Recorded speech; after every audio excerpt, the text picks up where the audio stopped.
again, you had a great job, chemical engineer, right? Chemical. Yep. Um, and made good money, great benefits, support a family, great dad, great husband. Uh, and you took that leap, took that risk to sell Pokemon full time. This is a question that I get asked so often. It's a question I'm sure you get asked so often. Um, it's impossible to answer because you're not in the person's shoes. But I'd love to get deeper into that, so that people can understand where we were at when we decided to take that leap. I mean, I'm back to a 9 to 5 now. It's in the world of Pokemon, so it doesn't feel like it. But um, how were you able to finally take that leap, especially with a family? You have a couple kids, 2 kids, right? Yep. Um, for me, no responsibilities, single guy, like no house payment. I was just like, you know what, let's do this. But for Hmm. you, there's a lot more on the line. So what really allowed you to be comfortable taking that step and going all in on Pokemon? Yeah. Uh, we touched on when we recorded last 2.5 years ago. I was not yet full time. We're actually coming up in a couple of weeks. I will have been full time for 2 years. So I went full time 6 or 7 months after we last chatted. But I, being an engineer, people who follow me on YouTube, I'm a spreadsheet guy. That I'm one of those people that just does, I don't necessarily budget. I just do like a mass balance on my money. I know, I see how much comes in. I want to know where it's going out.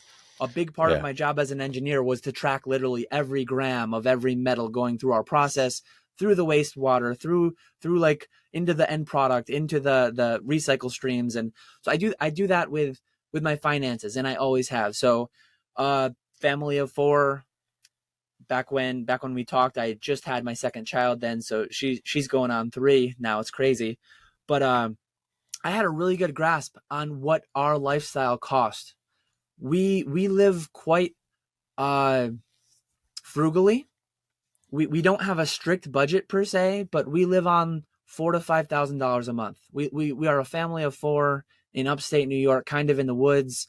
There are certain things in New York that are kind of expensive. Our sales tax is high, our property taxes are kind of high. But overall, like, I'm not in New York City.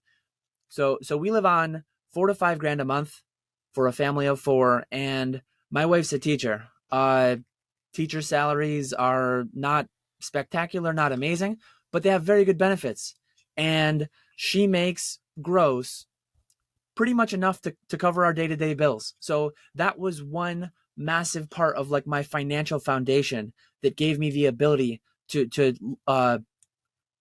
take the risk, to take the leap into doing this full time.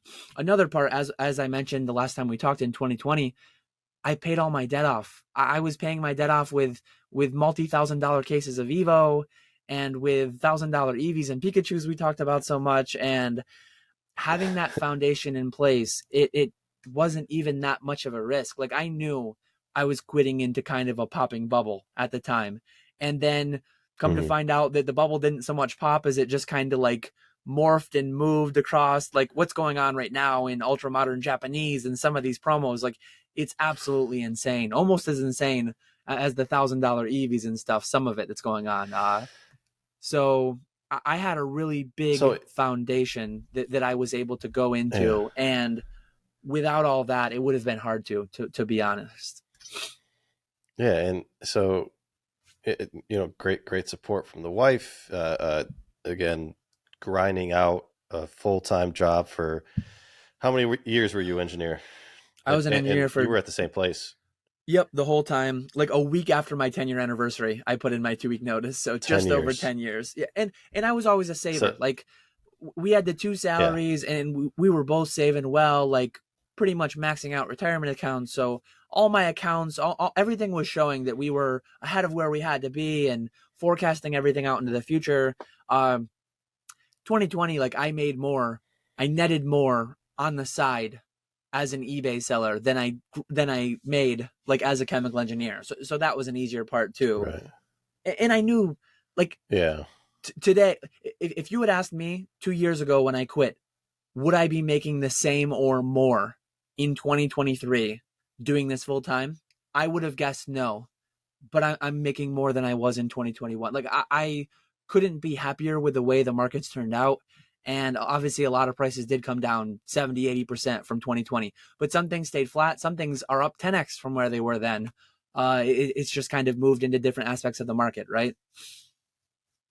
Yeah, there's always opportunity everywhere. So, I mean, 10 long years of grinding your 9 to 5. I'm sure within there was years. There was definitely years of the side hustle portion of it, whether it was with your beer steins, and then leading into your your Pokemon cards. Clearly, 2015, you started to take it more seriously, getting a distributor. Mm-hmm. Um, but with it ramping up just exponentially, and it did for a lot of us. Sure, we can all say it was out of luck, but what do they say about luck? It's just the perfect combination of, Preparation meets opportunity. Yeah. yeah. So Yeah.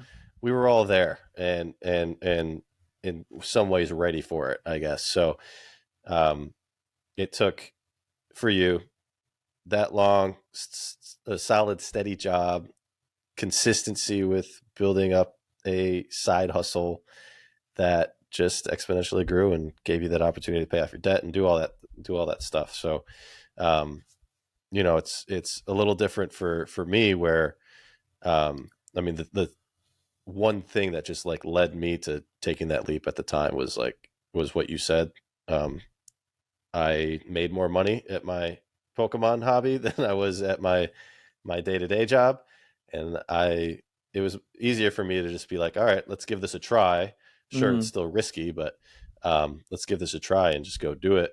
And it worked out fantastic. And I mean, it's led to, again, experience and connections and building relationships that's allowed me to get jobs at startups, and now although I'm technically working for someone else, it's still just like a dream job, and I'm Mm-hmm. doing Pokemon for a living. So um, I always I always tell people, and I learned this from Charlie Herlocker, that Pokemon will like be forever the greatest wealth building tool.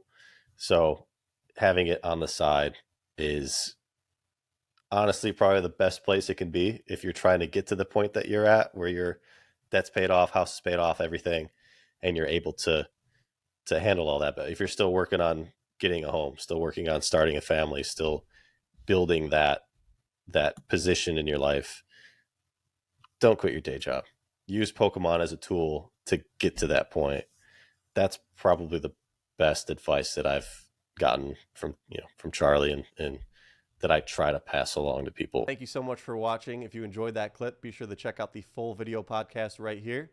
And every Thursday, we drop a new podcast that premieres on YouTube here live at 9 p.m. Eastern Time. So be sure to subscribe and comment down below which guest you'd like me to have on next.